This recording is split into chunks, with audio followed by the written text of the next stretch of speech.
November 3rd, 1964. The networks are calling it early. President Lyndon B. Johnson is on his way to a historic landslide. But by midnight, something is wrong. Ohio flips, then Pennsylvania. Texas is on a razor's edge.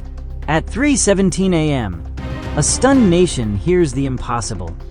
Barry Goldwater has been elected President of the United States. What happens next?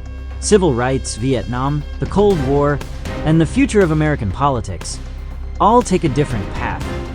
In this documentary, we dive into a world where Goldwater wins. What changes? Who resists? And how would history remember him? Stay with us. This one changes everything. Like and subscribe for more. Also, don't forget to hit that notification bell for more history documentaries. Please watch the video till the end, as good interaction would help the performance of the video and the growth of my channel massively. How did Goldwater win?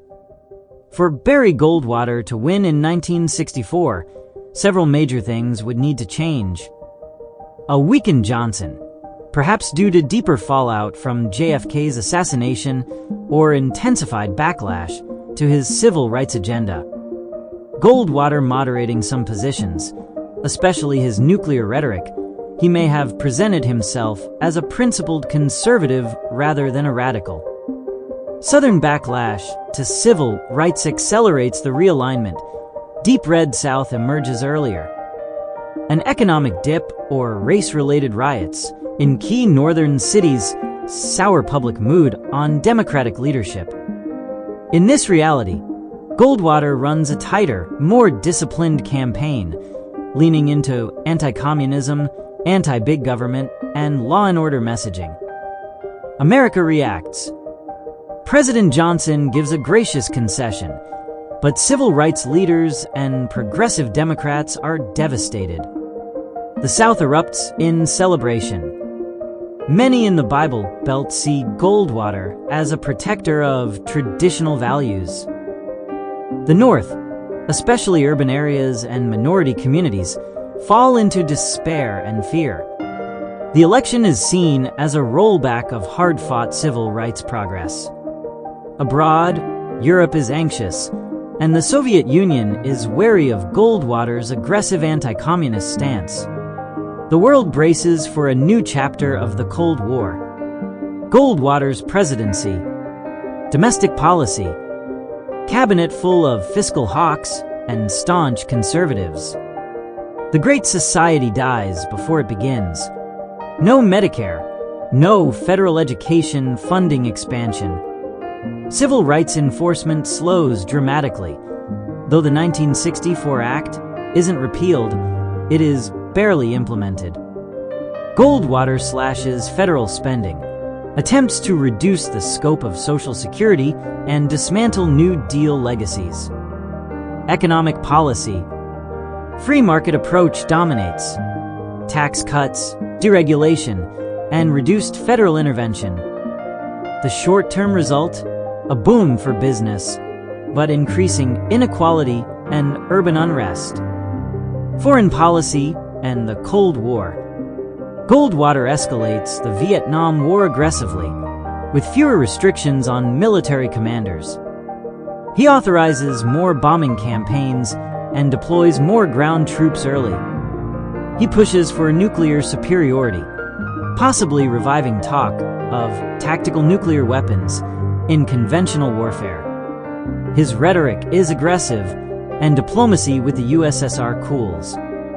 Many feared that his presidency could trigger a nuclear war, as dramatized in the infamous Johnson-Daisy ad, but while Goldwater was hawkish, there's little evidence he would have launched a first strike.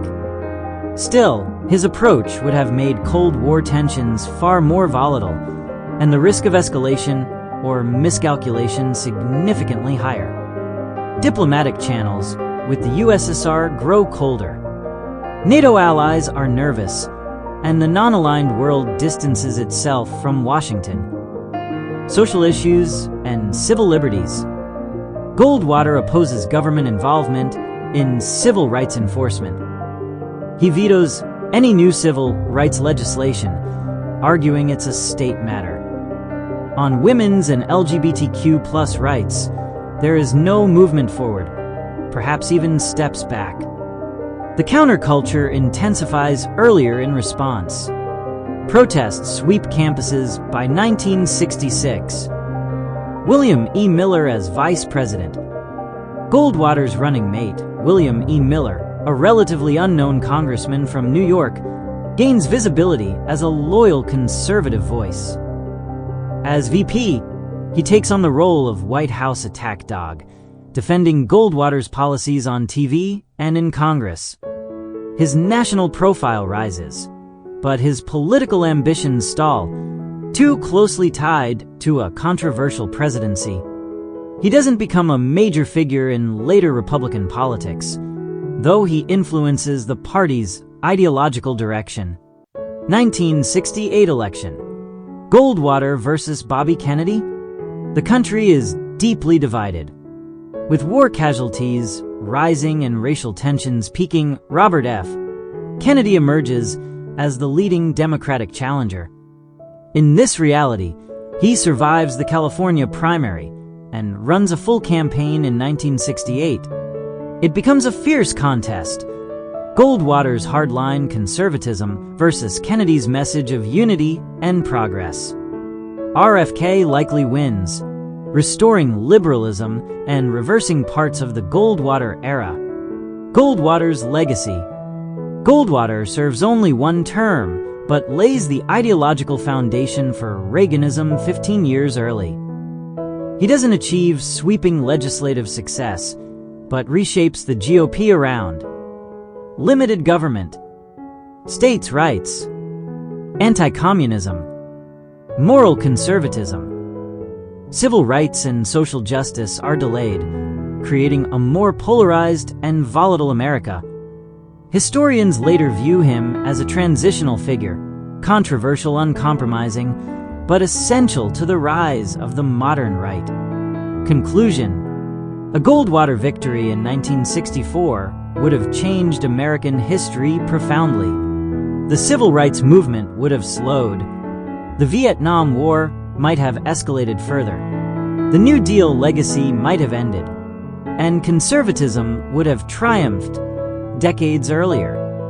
Yet it's possible that backlash to his presidency would usher in a stronger liberal movement by the late 60s. What do you think? Write your opinion and version of the story in the comments below. Please be polite and kind.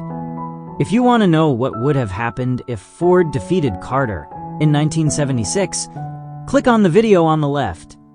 Thanks for watching.